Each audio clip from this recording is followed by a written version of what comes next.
10장에서 또 그가 큰 소리로 내 귀에 외쳐 이르되 이건 9장. 이에 내가 보니 그룹들 머리 위에 천사들 머리 위에 궁창의 남보석 같은 것이 나타났는데 그들 위에 보좌의 형상이 있는 것 같더라. 하나님이 이건 전부 하나님을 얘기하는 거죠. 하나님을 상징적으로 표현하는 글이에요. 하나님이 가는 베옷을 입은 사람들에게 말씀하여 이르되 너는 구름 밑에 있는 바퀴 사이로 들어가. 자, 이제부터 또 다시 바퀴 얘기가 나옵니다. 바퀴는 뭘 상징한다 그랬죠? 하나님의 뜻, 하나님의 임재, 하나님의 다스림이죠. 바퀴 사이로 들어가서 그 속에 숯불을 두 손에 가득히 옮겨가지고 가서 성읍 위에 흩더라. 숯불을 성읍에 얽으면 성읍이 불타잖아요. 뭐예요 이게? 예루살렘 성이 다 불탄다는 거죠? 하심에 그가 내 목전에 들어가더라. 자, 여러분 여기 보세요. 바퀴 사이로 들어가 그 속에 있는 숯불을 가지고 성읍 위에 흩더라. 그러니까 앞으로 예루살렘 성읍이 불타고 성전이 회파되는 이 모든 것이 누구의 역사예요? 하나님의 역사라는 거예요. 역사적으로는 느부갓네살과 그의 군대가 한 일이지만 뒤에서 모든 것을 움직이는 것은 누가 한 일이라고요? 하나님이 하신 일이라는 것을 이 본문이 우리에게 제시하는 거예요. 아시겠죠? 예? 그 사람이 들어갈 때 그룹들은 천사들은 성전 오른쪽에 서 있고 구름은 안뜰에 가득하며 여호와의 영광이 그룹에서 올라와 성전 문지방에 이르니 구름이 성전에 가득하며 여호와의 영화로운 광채가 뜰에 가득하였고 그룹들의 날개 소리는 여러분들 천사들의 날개가 날개가 소리 난다는 거 뭐예요? 부지런히 움직여야지 날개가 소리가 나죠. 그죠? 그냥 천천히 날개가 움직이면 소리가 안 나요. 그러니까 이건 뭐예요? 소리가 난다는 것은 아주 왕성한 활동을 상징하는 거예요. 그 날개 소리가 바깥 끝까지 들리는데 아유 천사들이 너무 부지런히 일을 하는 거예요. 전능하신 하나님이 말씀하시는 음성 같더라. 그러니까는 그 천사들의 그 바삐 움직이는 그 역사들이 전능하신 하나님이 말씀하는 것처럼 그렇게 우렁차게 들렸다는 거예요. 하나님이 가는 베옷을 입은 자에게 명령하시기를 바퀴 사이고 그룹들 사이에서 불을 가져가라 하셨으므로 그가 들어가 바퀴 옆에 서며 그 그룹이 그룹들 사이에서 손을 내밀어 그 그룹들 사이에 있는 불을 집어가는 베옷을 입은 자의 손에 주매 그가 받아 가지고 나가는데 그룹들의 날개 밑에 사람의 손 같은 것이 나타나느라. 그룹이 치고 그룹의 손이 뭐를 상징한다 그래서 손은 일을 상징해요. 네? 제가 손가락 아파서 난리 나니까 사람들이 제가 너무 부지런해서 그렇대요. 사실 부지런한 것도 아니고요. 그냥 일을 보면 꼴을 못 봐가지고 제가 보시락대는 거지. 일도 아니에요. 그러니까는 그게 여기에서 의미하고 있는 부지런함을 여러분들이 이 손은 부지런함을 상징해요. 근데 사실 저는요. 여기서 말하는 그러한 성실함과 부지런함이 아니라 제가 성깔이 그 꼴을 못 보는 거예요. 빨리 해치워야 돼요. 저는 이상하면 그날 저녁 다 정리해야 잠이 와요. 그러니까 이건 부지런하고 좋은 게 아니죠. 이건 절대 좋은 게 아니잖아요. 그러면 결국 병을 일으켜요. 그때는 괜찮았어요. 나이가 드니까 이렇게 손가락이 아파서 난리잖아요. 그래서 제가 맨날 이렇게 붙이고 오잖아요. 그러니까는 인간적인 의미에서의 부지런함과 여기 그 그룹의 천사들의 부지런함은 다른 거예요. 그거 구별하시라고. 자, 그룹의 날개 밑에 사람의 손 같은 것이 나타나서 이렇게 부지런히 성실히 일을 역사를 하는 거예요. 내가 보니 그룹들 곁에 4바퀴가 있는데 이 그룹 곁에도 한 바퀴가 있고 저 그룹 곁에도 한 바퀴가 있으며 그 바퀴 모양은 항옥 같으며 그 모양은 넷이 꼭 같은데 마치 바퀴 안에 바퀴가 있는 것 같으며 그룹들이 나아갈 때는 사방으로 몸을 돌리지 아니하고 나아가되 몸을 돌리지 아니하고 그 머리 향한 곳으로 나간다는 것은 뭐냐면 이리저리 움직이지 않고 직선으로 한 방향으로 나가는 거예요. 한 방향으로 나간다는 것은 뭐예요? 하나님의 그 인도하심과 그 하나님이 목표하시는 대로 그쪽으로만 나가는 거예요. 이것저것 보고 우리 인생들은 어때요? 이것저것 보고 따지고 계산하고 자기 나름대로 머리를 굴리죠. 근데 지금 그룹들 천사들은 어떻게 일을 진행해요? 하나님이 정해주신 대로 직선으로 그냥 나가는 거예요. 그 온몸과 등과 손과 날개가 박히고 내 그룹의 바퀴와 둘레에 다 눈이 가득하더라. 이건 뭐예요? 눈이 가득하다는 것은요. 사람은 눈이 둘이니까 앞밖에 못 보잖아요. 눈이 양사방 팔방에 다 있다고 생각해 보세요. 모든 것을 인식하고 어떤 의미에서 일이 더 많아지잖아요. 그죠? 여러분들 지금 눈이 뒤에 없으니까 뒤에 일을 모르잖아요. 그러니까 뒷일은 할 수가 없죠. 그러니까 이거는 어떤 의미에서는 전지전능함을 의미하기도 하고 모든 것을 커버하는 눈이 가득하더라. 내가 들으니 그 바퀴들을 도는 것이라 부르며 그룹들에게는 각기 네 면이 있는데 그 그룹들에게도 네 가지 얼굴이 있습니다. 그룹의 얼굴. 자, 첫째 면은 그룹 천사 얼굴이 나타나고 둘째는 사람의 얼굴이 나타나고 셋째 얼굴에는 사자, 넷째는 독수리 얼굴이야. 그러면 첫 번째 우리가 한상에서 봤을 때는 그룹의 얼굴이 아니고 누구였어요? 소였죠. 소의 그 특징 뭐라 그랬어요? 성실함이라 그랬잖아요. 성실함을 지금 누가 지금 대체하고 있어요? 그룹들, 천사들이. 응? 그러면서 그 하나님의 역사를 이루어 나가는 거예요. 그러니까는 이 바퀴와 또 네 그룹의 현성들. 이 그룹은 천사 그룹, 사람. 그러니까 여러분들 이렇게 생각하면 사면이에요. 사면. 첫째는 천사, 두 번째는 사람 모습, 세 번째는 사자. 그 다음에는 독수리의 모습을 한 것들이 왔다 갔다 하는 거예요. 그러면서 이 그룹들이 천사들이 올라가니 이 형상이 다 올라가요. 어디로? 하늘로 올라가요. 그들은 내가 그발 강가에서 보던 바로 그 생물 1장에 나타났잖아요. 우리 1장에서 보셨죠? 그죠? 1장의 그 환상에서 하나님의 형상 그 불 같은 게 나타나고 그 밑에 이 소와 그리고 사람과 사자와 얼굴들 그거 봤잖아요. 그거와 똑같더라 이거예요. 근데 소모습만 그룹이 대체되고 있고 똑같이 봤다는 거예요. 그룹들이 나아갈 때도 바퀴도 그 곁에서 나가고 그룹들이 날개를 들고 땅에서 올라가려 할 때도 바퀴가 그 곁을 떠나지 아니하며 그러니까 이 천사들의 역사가 바퀴들이 움직이는 것하고 같이 가는 거예요. 그럼 뭐예요? 이 바퀴는 하나님의 역사를 상징한다 그랬죠. 그러면 이 그룹들은 하나님이 원하시는 일을 계속해서 하는 거예요.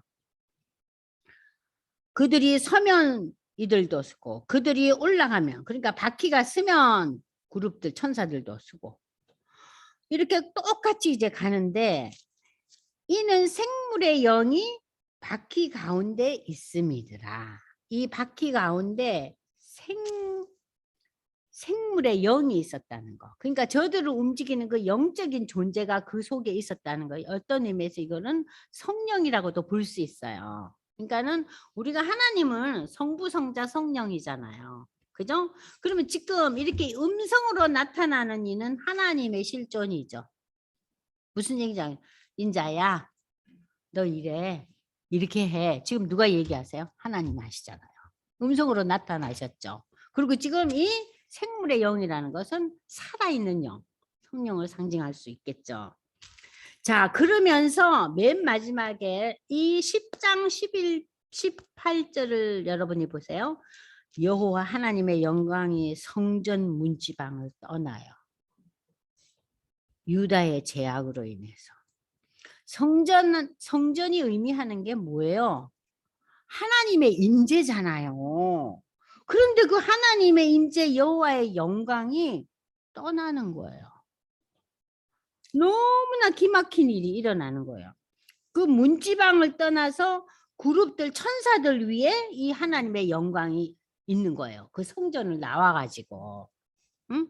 그러니까는 유대 백성들을 떠나는 거예요. 유대 백성들이 얼마나 성전을 귀히 여겼어요. 성전은 곧 하나님의 임재를 상징한다 그랬거든요. 구약에. 여러분들 기억하시잖아요. 출애굽기 맨 마지막 장. 성막을 다 지었을 때 뭐가 임했어요? 여호와의 영광이 임했다 그랬어요. 솔로몬의 성전이 완성됐을 때 뭐가 임해요? 여호와의 영광이 임했어요. 근데 그 영광이 떠나는 거예요.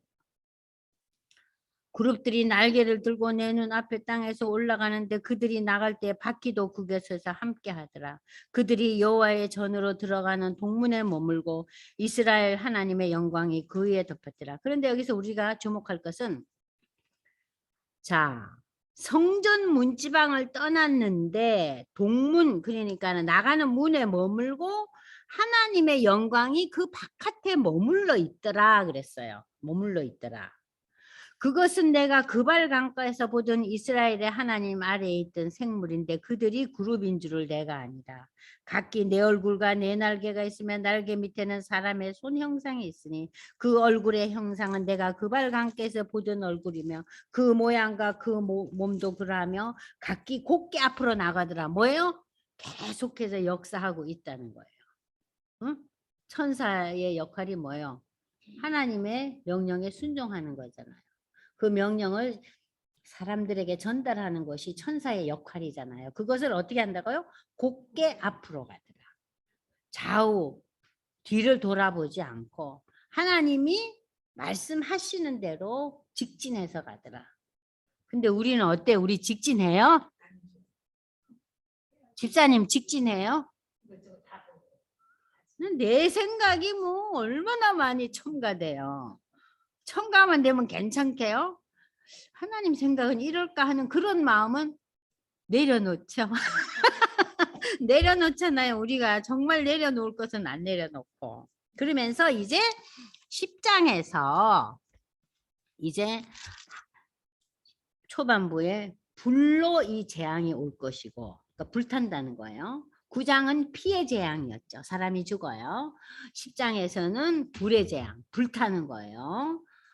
예루살렘 성읍과 성전이. 그리고 난 뒤에 이 성전을 하나님 떠나시는 거예요. 그 이제 10장까지 여러분들 이제 여기 이제 공부가 이제 됐고요. 그러면 11장 그 하나님의 영광이 떠나고 난 뒤에 11장에서 이 결론이 어떻게 지어지느냐 이제 보겠어요.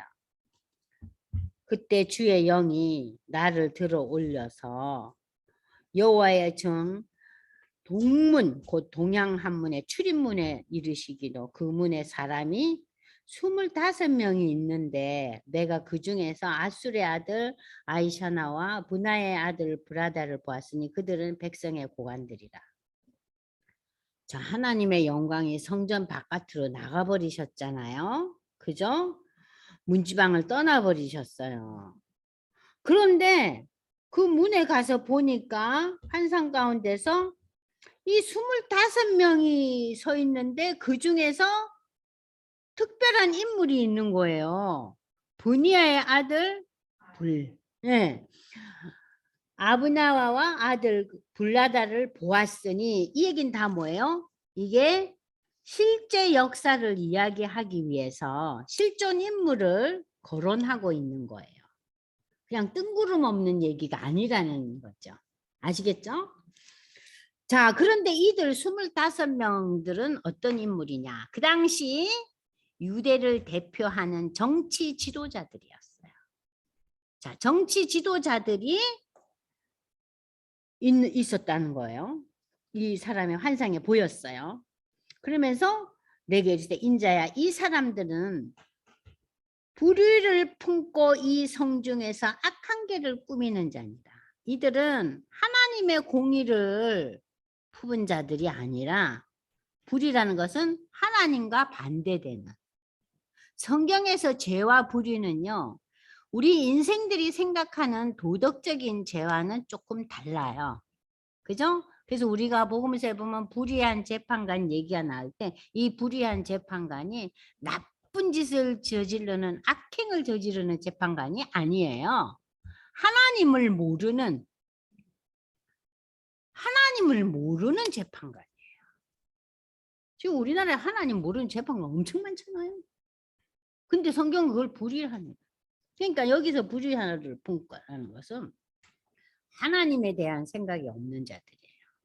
누가? 여기 모인 정치 지도자들이. 그러니까 어떻게 하면은 이 나라가 잘 살고 내가 잘 먹고 잘 사느냐. 거기에만 도취된 사람들이에요. 그러면서 악한 깨를 꾸미는 자들이나 인간의 지혜와 깨만 추구하는 자들이에요. 그들의 말이 집 건축할 때가 감. 아이고 우리 집 이거 뭐 지은 지 언제 됐다고. 아이고 아직 멀었어. 그리고 이 예루살렘 성읍은 가마가 되고 우리는 고기가 된다. 저는 이 말이 도대체 무슨 소리인지 몰라가지고 온갖 책을 다 찾아봤더니 가마는 가마솥이에요. 그러면 성읍이 가마솥이고 예루살렘 거민이 고기라는 것은 가마솥에 고깃국이 있다는 거예요. 이거는 먹고 살만한 때 아니에요. 그죠? 응? 그러니까 지금 10장에서 아니 사람이 다 피바다가 되고 예루살렘 성읍이 두 번째는 불재앙이 온다는데 11장에 그 당시의 사람들은 아니 우리는 먹고 살만하거든 괜찮아 이러는 거예요. 정치 지도자들이 하나님의 재앙에 대해서 전혀 생각이 없어요. 지금 오늘을 사는 수많은 사람들도 천국에 대한 준비가 없잖아요. 나중에 종말에 어떤 이 지구가 다 없어지고 새로운 새하늘과 새 땅이 임한다는 데 대해서 신앙이 없는 분들은 개념이 없잖아요. 아무 생각이 없잖아. 이들 마찬가지예요. 그러니까 우리 예루살렘 거민들, 예루살렘 성, 또 우리 성전 그렇게 우상을 섬기는 가운데 있으면서도 별일 없다는 거예요. 우리 먹고 살만하다는 거예요. 큰 재앙이 없다는 거예요. 그러니까 인자야, 너는 가서 이렇게 자신들의 평안과 형통함에 도취되어 있는 자들에게 예언하거라. 응? 그러면서 여호와의 영이 내게 임하이르되 너는 말하기를 여호와의 말씀에 이스라엘 족속아 너희가 이렇게 말하였더라. 너희 마음에 일어나는 것을 내가 다 아노라. 너희가 이 성읍에서 많이 죽여 그 자리를 시체로 채웠도다. 그러므로 주 여호와께서 이같이 말씀해 이 성읍 중에서 너희가 죽인 시체는 그 고기요. 이 성읍은 그 가마인데 너희는 그 가운데서 끌려 나온다. 너희가 그렇게 태평한 시대라고 가마솥에 고기 끓여 먹는 시대가 아니라는 것을 이제 거기에 고기가 아니고 시체가 쌓일 거라는 얘기예요. 그러니까는 예루살렘 성읍이 어떻게 된다는 거예요? 망한다는 거예요. 그걸 지금 얘기하고 있어요. 나 주 여호와가 뭐라 너희가 칼을 두려워하니 내가 칼로 너희에게를 죽일 거라는 거예요. 그러니까 이들은요.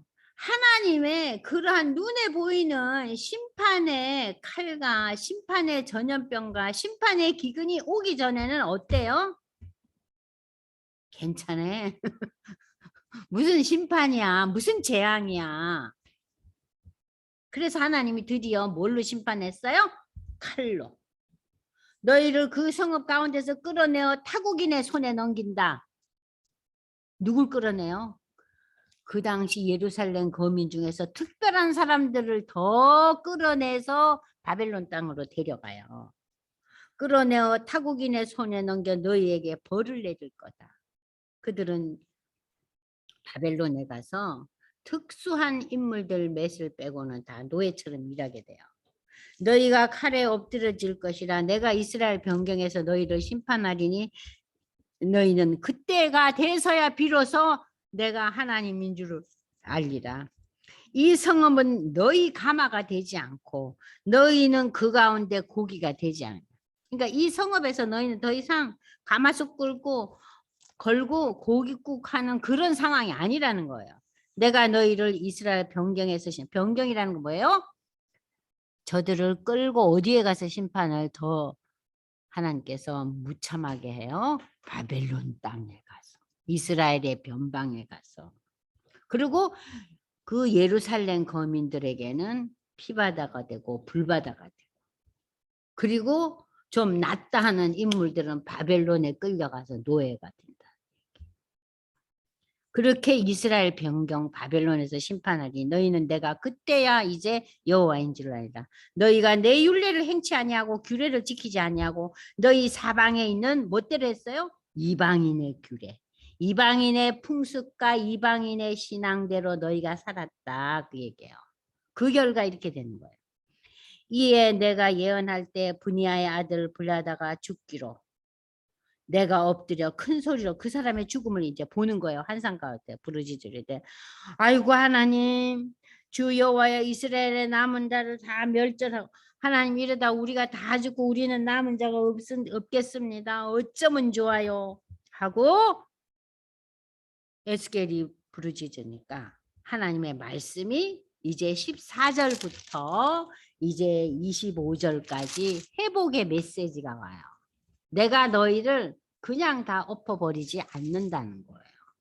이렇게 피바다가 되고 또 저들에게 칼로 쳐 죽이고 또 저들을 불로 이렇게 심판하고 세 번째로 바벨론에 잡혀가서 노예가 되게 하는 이러한 엄청난 엄중한 심판 가운데서도 하나님의 말씀이 어떻게 임합니까? 15절. 인자야 예루살렘 주민이 내 형제 곧 내 형제와 친척과 온 이스라엘 족속을 향하여 이르기를 너희는 여호와께서 멀리 떠나라. 이 땅은 우리에게 주어 기업이 되라. 그러니까는 이스라엘 족속들에게 향하여 너희는 여호와께서 멀리 떠나라. 자 보세요. 일부 특별한 사람들은 어떻게 돼요? 바벨론에 잡혀가잖아요. 이스라엘에서 멀리 떠나가서 이 땅은 이 남겨진 사람들에게 줘서 그들의 소유, 기업이라는 것은 소유를 상징해요. 소유가 되게 하고 너희는 바벨론으로 가려는 거예요. 그러면서 그 바벨론 포로 가운데서 남은 자를 하나님이 두시겠다는 거예요. 아시겠어요? 예루살렘 거민 가운데 두지 않고 바벨론 포로 가운데서 하나님의 남은 자를 두시겠다는 거예요. 끌려간 자들 속에서. 그 끌려간 자들에게 말씀을 전하고 그들에게 훈육한 자가 에스겔이잖아요. 그죠? 자, 보겠습니다. 그런즉 너는 말하기를 주 여호와의 말씀에 내가 비록 그들을 그러니까 여기서 내는 하나님이 비록 이스라엘 백성들 중에서 예루살렘에 거하는 거민들 중에서 특수한 인물들을 이방인 가운데로 쫓아내어서 흩었지만 그들이 도달한 그 이방 나라 바벨론에서 그들에게 내가 성소가 되리라 그랬어요. 그러면은 그들이 바벨론에 있을 때 내가 그들의 성소가 되리라는 것은 뭐냐면 하나님께서 지금 성소를 떠났잖아요. 영광이 떠났는데 그 바벨론 거민들에게 다시 성소가 되겠다는 거예요. 이해되시죠? 네? 저들에겐 떠났어요. 지금 하나님이 예루살렘에 있는 성전에서 떠났잖아요. 아까 봤잖아요. 어디로 지금 그래도 잠깐 있겠다고? 바벨론 포로들 가운데 남겨진 자들에게. 그 얘기입니다. 너는 또 말하기를 주 여호와의 말씀에 내가 너희를 만민 가운데 모으며 너희를 흩어 여러 나라 가운데서 모아내고 이스라엘 땅을 너희에게 주리라 하셨다 하라. 자, 이것은 역사 가운데서 그대로 이루어져요.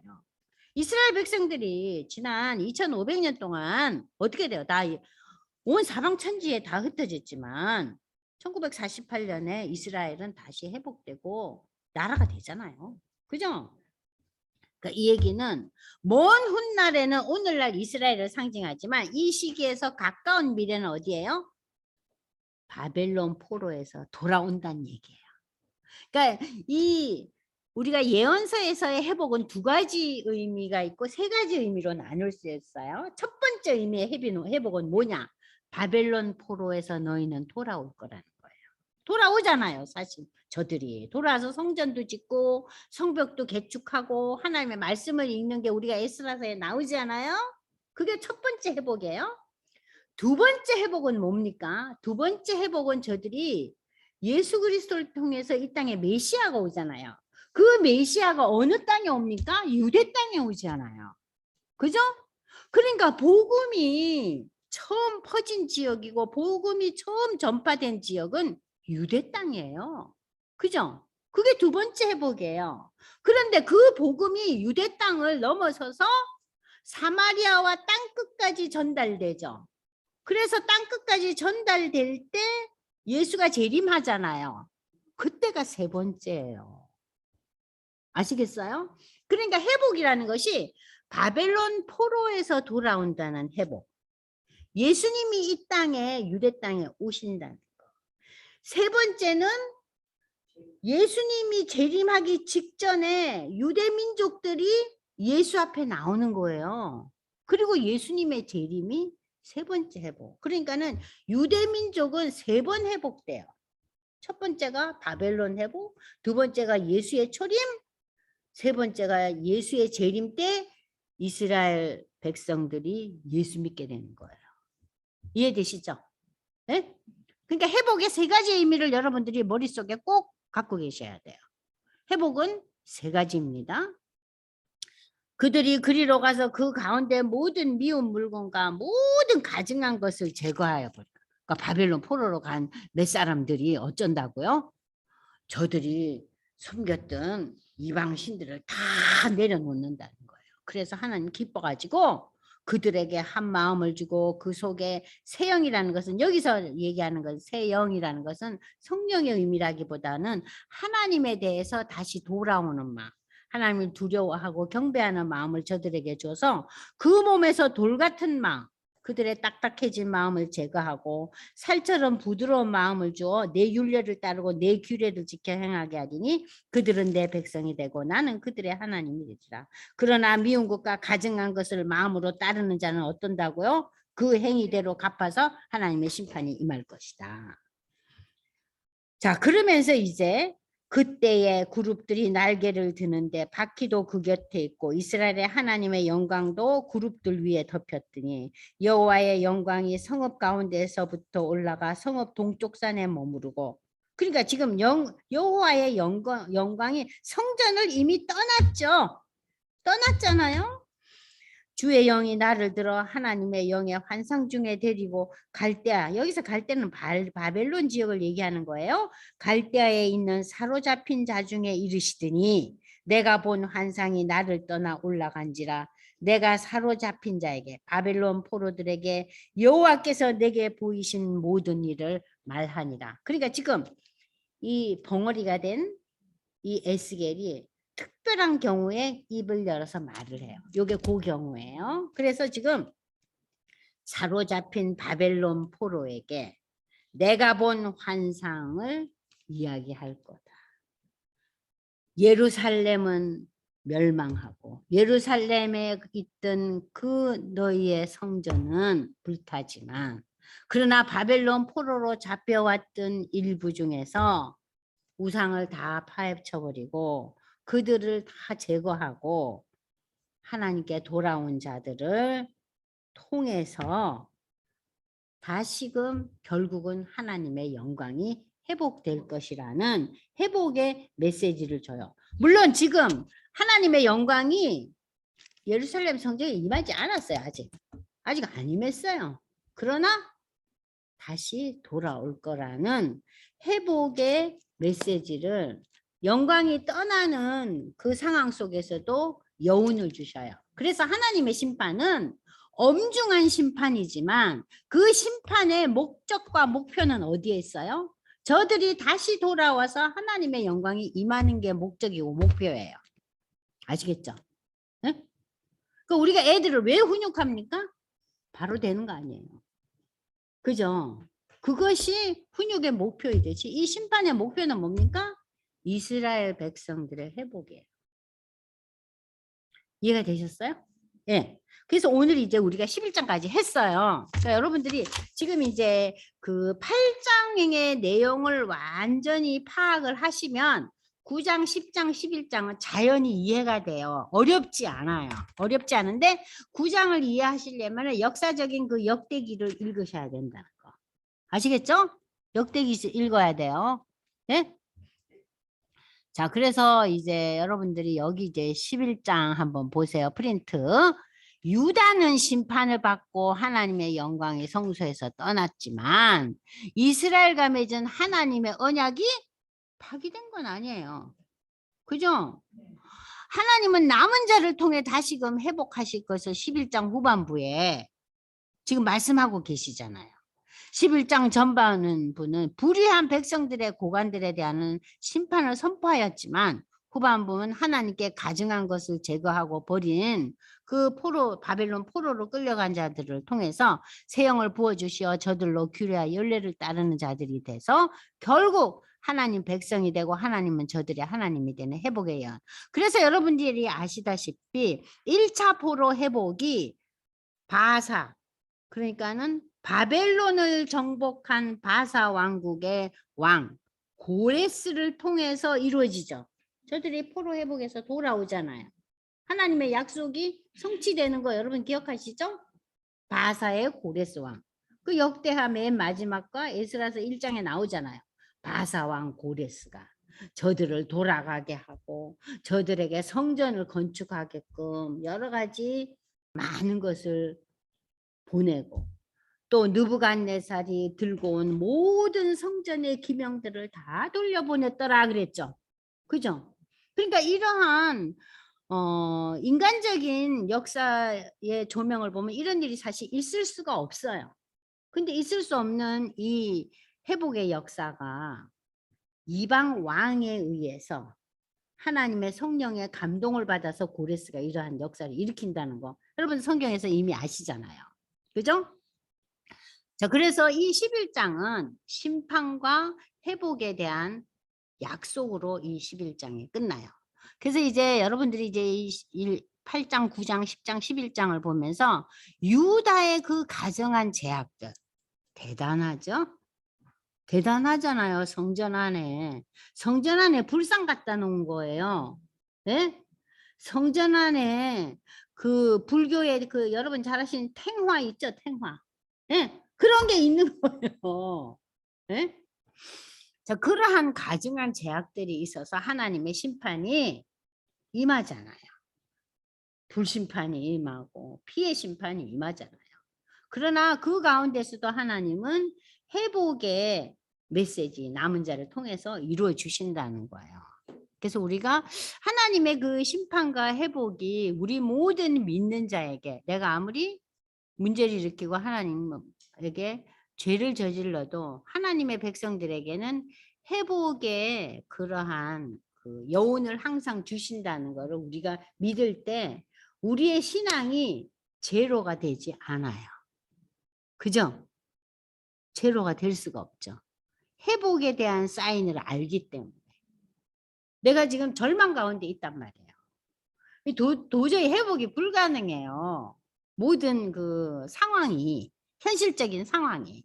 그런데 그 현실적인 상황 가운데서도 이러한 그 심판과 회복의 내용을 보면서 아, 내가 믿는 자로 하나님의 구원받은 백성인데 하나님께서 회복해 주실 것이라는 그 소망을 갖고 있을 때 우리의 삶의 단면들이 그냥 끊어질 수는 없죠. 그죠? 그래서 우리가 그 어려움과 환난 속에서도 맥을 놓치지 않고 이어갈 수 있다는 거예요. 이러한 그 예언의 말씀들을 통해서. 우리는 직접 환상을 보지 못했지만 에스겔이 본 환상을 통해서 아, 하나님은 이렇게 무서운 심판도 주시지만 그러나 그 가운데서 회복의 기미를 남겨놓고 계시구나. 그래서 그 회복의 기미가 인간의 역사 속에서 구체적으로 지금 성취된 것이 어디까지 왔어요? 예수가 오시고 구원의 복음이 선포되고 온 나라와 민족과 백성들이 예수를 구주로 영접하고 지금 계속해서 전 세계가 예수의 메시지를 들어가고 있잖아요. 그리고 지금 이스라엘이 많이 회복되고 있잖아요. 그 역사가 증명하고 있잖아요. 그래서 여러분들도 어려움 없는 사람이 어디 있겠어요. 어려움이 아유 하나님 그래도 회복의 기미를 주셨는데 저도 그 회복의 기미를 잊지 않고 그걸 늘 감지하면서 좀 힘이 있는 인생을 살고 싶습니다. 우리 어쩔 땐 너무 늘어져 있잖아요. 예? 정신 못 차리고. 어떠셨어요? 여기 집사님들 이제 시간이 거의 다 됐는데 뭐 듣고 계세요? 이순옥 집사님 열어보세요. 음소거 해제. 이순옥 집사님은 음소거 해제 요청했는데 네 말씀해 보세요. 음소거 해제했는데 음소거 해제를 안 하시네? 그러면 어떻게 할까? 이진경 집사님 음소거 하시면 어떨까요? 수고했어요, 권사님. 네, 들리세요? 네, 잘 들립니다. 열심히 하고 있어요, 권사님. 아, 열심히 하고 있어요. 예. 좀 조금씩 에스겔서와 좀 친근해졌어요? 아니, 네? 많이 열리는 듯한 느낌이에요. 많이 친근해졌냐고요? 이 에스겔과. 많이 친근해지고요. 네. 이제는 좀 쉬워졌어요. 네. 에스겔의 이름이 뜻이 하나님이 강하게 하시다예요. 그러니까 에스겔 스스로가 강한 자가 아니에요. 하나님이 강하게 하시다는 의미를 갖고 있어요. 그래서 그런 환상을 보고 사실 이 바벨론 포로로 온 사람들한테 이러한 메시지를 전달하고 그리고 이제 이 에스겔이 은퇴하고 난 뒤에 이 에스겔서를 자기가 죽기 전까지 이거를 기억하면서 기록한 거거든요. 그러니까 이분의 삶도 참 쉽지가 않았어요. 와이프도 일찍 죽고 굉장히 힘든 인생을 살았어요. 그러니까 우리가 너무 인생의 가치와 의미를 성취와 성공과 또 세상이 인정하는 그런 어떠한 가치관에만 두고 산다면 우리가 흔들려요. 거기에 심취되면 심취될수록 우리가 우상을 섬기게 돼요. 그죠? 그러니까 거기에서 조금씩 벗어나야 돼요. 그러니까는 우리의 자녀들이 내가 생각했던 것만큼 좀 성취하지 못했을 때 부모로서 아쉽고 속상하죠. 더 좋은 학교 갔어야 되는데 사실 더 좋은 학교가 어디 있겠어요? 그죠? 그러니까 그러한 인생에 대한 성공과 성취에 우리가 휘둘려 산다면 우리의 신앙은 바닥으로 곤두박질 칠 수밖에 없어요. 그러니까 우리가 어디다 가치를 두느냐. 그래도 아유 하나님 그것도 축복이지만 그거는 그냥 미세한 하나의 축복이고 더 큰 은혜와 축복은 그래도 우리의 자녀들이 하나님을 바라보는 믿음을 늘 고수하고 그 신앙 가운데서 자기의 가치관이 설정될 수 있는 그런 인생을 살면 좋겠다. 그것이 우리의 기도 제목이 돼야지 우리가 그냥 성취와 성공에만 매달려 있다 보면요. 신앙이 떨어져요. 그죠? 그게 우상이 되니까. 그쵸? 자, 그러면 오늘 이제 여기까지 하시고 여러분들이 지금 이제 1장에서부터 11장을 공부를 했는데 항상 1장에서 11장까지 다시 읽어보세요. 그러면 굉장히 친해져요. 이 환상에 대한 이 어려운 내용들이 하나님이 에스겔만 특별하게 부르시고 이런 환상을 보여주신 게 아니구나. 나는 환상을 직접 보지는 못했지만 성경이라는 이 책을 통해서 언어를 통해서 나에게 보여주시는구나. 그렇게 이제 확신을 갖게 되고 또 감사의 마음이 생기죠. 기도하겠습니다. 하나님 아버지, 우리가 살아가는 이 세상에 여러 가지 되어지는 환경들을 보면은 절망하고 또 우리가 피곤해지고 우리가 낙담하기 십상입니다. 오늘의 상황은 더욱더 그렇습니다. 지난 몇 년 동안 저희가 이 코로나와 또 우리나라의 정치적인 현실과 지금 또 요즘 벌어지는 이 전쟁 속에서 참 많은 사람들이 고달픔을 극복할 수가 없습니다. 하나님 아버지, 이 어렵고 힘든 세상의 삶 속에서 하나님의 말씀을 통해서 다시 한번 조명하면서 우리의 삶이 정말 하나님을 향해서 단단하게 나아갈 수 있도록 은혜를 베풀어 주시옵소서. 특별히 우리나라의 현실 가운데 하나님께서 역사하셔서 참 하나님 보시기에 정의롭고 공의로운 자가 지도자가 되어서 하나님을 두려워하는 자 될 수 있도록 하나님 이 나라를 축복해 주시옵소서. 오늘도 우리에게 귀한 말씀 주심을 감사드리며 예수님의 이름으로 기도드리옵나이다. 아멘.